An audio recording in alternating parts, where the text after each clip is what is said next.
Hello friends, welcome to my channel. तो आज मैं रिव्यू करूंगी एक बुक का जिसका नाम है a marriage proposal the proposal, जो एंटोन चेखव की लिखी हुई है। ये जो बुक है मेनली आरपीएससी सेकंड ग्रेड के अंदर ये सिलेबस के अंदर लग रही है इंग्लिश में, और उसके अलावा भी कई यूनिवर्सिटीज़ में और आई थिंक 11th-12th में भी ये वाला जो है ऐड है अपने राजस्थान बोर्ड में। तो ये मैंने ऑफलाइन ली थी 100 में, और ऑनलाइन भी लगभग 100 या 110 में आपको मिल जाएगी। तो ये टेक्स्ट है, एक्चुअली पूरे इसमें टेक्स्ट है। आपको ये लेनी चाहिए या नहीं लेनी चाहिए इसका डिस्कशन करेंगे हम बाद में। पहले हम इसको पढ़ेंगे इट्स मीन दैट कि इसके मेन कुछ पॉइंट्स देख लेंगे कि क्या बेसिकली इसमें है।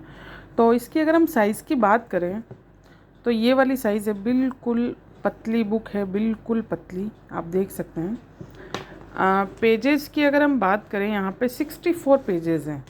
आप अगर एक दिन लेके बैठे ना सुबह, तो आप आराम से इस किताब को पूरा कर लेंगे। ये बुक जो है बिल्कुल भी आपको लेंथी में नहीं लगेगी, और एक से दो दिन में भी आप अगर कर सकते हैं, क्योंकि आधा तो इसमें हिंदी एक्सप्लेनेशन भी है। ऐसा नहीं है कि पूरी इंग्लिश में ही बुक है, इसके अंदर हिंदी एक्सप्लेनेशन जो है वो भी इंक्लूड है। तो ये इसका कवर पेज है। पेपर की क्वालिटी की बात करें तो पेपर क्वालिटी भी फ़ाइन है। यहाँ पे देखिए आप सेम पेज, देन ये देखिए about the author, Anton Chekhov के बारे में सब लिख रखा है। ये सबसे अच्छी बात होती है टेक्स्ट की, कि जब हम टेक्स्ट लेते हैं तो ऑथर के बारे में अगर लिखा हुआ होता है, इससे हमारा एग्ज़ाम ओरिएंटेड जो है ना, हमें ऑथर के बारे में हम पढ़ लेते हैं आराम से, और ये हमें हेल्प करता है। वैसे तो देखो हमारी इस और भी हमारे पास सोर्स होते हैं पढ़ने के लिए, लेकिन एक बार जब भी हम इस कोई भी बुक को या कोई भी टेक्स्ट को पढ़े, तो मुझे ऐसा लगता है कि एक बार हमें ऑथर का इंट्रोडक्शन देख लेना चाहिए, जिससे कि कोई इसके कोई बुलेट पॉइंट्स होते हैं अगर इसके अंदर, जैसे कि इन्होंने जो भी लिख रखी है उसके बारे में दे रखा है, इनका बर्थ का दे रखा है, और भी अदर कोई अगर एक्टिविटी ऐसी इनकी लाइफ में रही है तो उसके बारे में दे रखा है। तो इसीलिए अबाउट द ऑथर या ऑथर का इंट्रो जो होता है, आप कोई भी टेक्स्ट पढ़े तो उसके अंदर पढ़ें। और उसके बाद में next I will show you इसके कंटेंट्स की अगर हम बात करें तो यहाँ पे आपको अबाउट द ऑथर, इसके कैरेक्टर्स, अ मैरिज प्रपोजल, यहाँ से ये स्टार्ट होता है, और 9 से 35 पेज, जी हाँ, पेज नंबर 9 से 35 पेज तक ही इसके अंदर जो है पूरा टेक्स्ट दे रखा है, जो मेन इसकी जो समरी है ना वो वाली जो। और उसके बाद में हिंदी के अंदर दे रखे हैं 35 to 60 पे। ओनली 26 पेज मान लो आपकी इसके अंदर जो है पूरा इसका जो टेक्स्ट दे रखे हैं, बहुत ही छोटा ही है ये। और फिर ये जो है ये वाला हिंदी में दे रखा है अंदर, theme and central idea of the drama, summary of the drama, और कैरेक्टर स्केच। तो ये सारी चीज़ें इसके कंटेंट्स के अंदर हैं जो हमें आगे देखने को मिलेगा।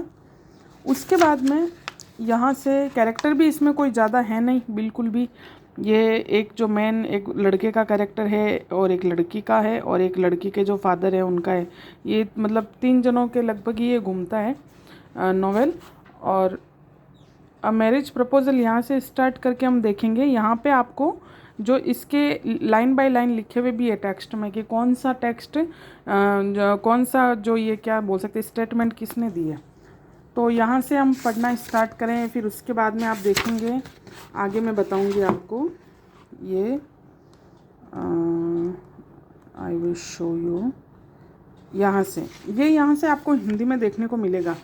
और उसके बाद में आपको एक सेकेंड, उसके बाद में एक्चुअली क्या है, एक हाथ से पकड़ना, एक हाथ से वीडियो बनाना थोड़ा टफ रहता है फ़ोन को। फिर theme and central idea of the drama, ये भी आप ज़रूर पढ़ें अगर आप टेक्स्ट पढ़ते हैं। समरी ऑफ द ड्रामा भी आप ज़रूर पढ़ें।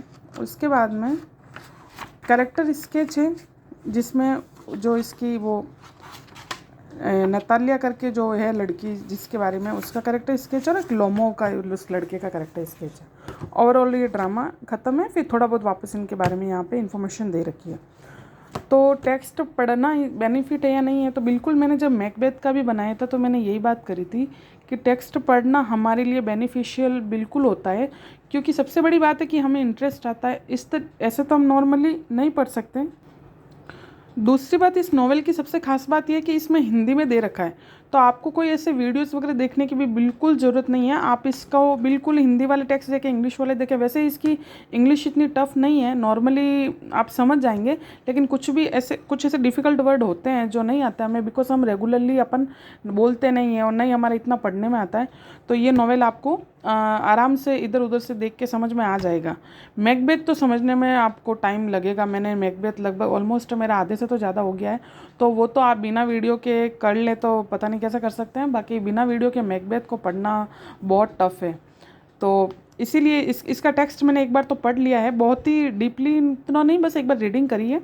तो टेक्स्ट पढ़ने से यही है कि इंटरेस्ट डेवलप होगा। दूसरी बात है कि अभी जो आरपीएससी सेकंड ग्रेड के एग्ज़ाम्स हुए थे उसके अंदर इसमें से 3 से 4 क्वेश्चन आए थे। एक क्वेश्चन था कि इसका जो डॉग था, डॉग का नाम पूछा था, गैस नाम का था आई थिंक इसका डॉग। और 1-2 क्वेश्चन इनसे रिलेटेड ही आए थे कि भाई इसका फादर जो है, ये जब ये आया था रेडी होके प्रपोजल के लिए तो ये क्या सोच रहा था। और एक और क्वेश्चन था कि ये जो है ये कुछ अपना कुछ सेल करने के लिए सोचती है अपने फार्म में से आई थिंक, तो उससे रिलेटेड क्वेश्चन था। क्वेश्चन बिल्कुल ऐसे नहीं थे कि आप कहीं से भी समरी पढ़े तो आप कर सकते हैं। जैसे अब इस साल जो क्वेश्चन थे ना इस वाले में से, तो ऐसा नहीं है कि आप सिर्फ इसमें से ही पढ़ोगे टेक्स्ट तो ही आएंगे, आप पढ़ सकते हैं। लेकिन चूंकि सिलेबस बहुत बड़ा है हमारा और अभी काफ़ी टाइम है हमारे एग्ज़ाम्स में, बिकॉज अभी तक फिक्स है नहीं, तो मुझे ऐसा लगता है कि तब तक आपको डेली 1 घंटा आपको टेक्स्ट पढ़ने चाहिए। आप चाहे मैकबेथ पढ़ें, चाहे मैरिज प्रपोजल पढ़ें, मालगुडी डेज पढ़ें, या फिर अ टेल ऑफ टू सिटीज़ पढ़ें। टेल ऑफ टू सिटीज़ जो है नेक्स्ट मैं उसका बनाऊंगी, क्योंकि वो अभी मैंने, क्योंकि वो काफ़ी बड़ा है तो उसको मैंने रखा है, तो वो मैंने पढ़ा नहीं है। लेकिन मैं बिल्कुल कहूँगी कि 100 रुपीज़ में हम अगर ये टेक्स्ट लाएं और पढ़ें तो बिल्कुल हमें बेनिफिट होगा। और हम अगर स्टडी करते हुए कभी बोर भी हो जाते हैं तो उस टाइम हम ये नॉवल लेके बैठते हैं तो हमें बड़ा अच्छा लगता है ना। फ़ोन चलाने से तो कहीं गुना बेटर है कि हम इन टेक्स्ट को पढ़ें। और इसी तरीके से अदर जो भी टेक्स्ट है, चार है अपने जो ड्रामा और नॉवेल है, तो हम इन्हें पढ़ेंगे तो हमारे लिए ये बेनिफिट ही होगा। और उसके अलावा भी अगर कोई आपकी सेकंड ग्रेड से रिलेटेड इंग्लिश में या फर्स्ट पेपर में कोई इंक्वायरी हो तो ज़रूर आप मेरे से पूछ सकते हैं, कमेंट कर सकते हैं। मेरा वीडियो देखने के लिए बहुत बहुत धन्यवाद। Bye bye.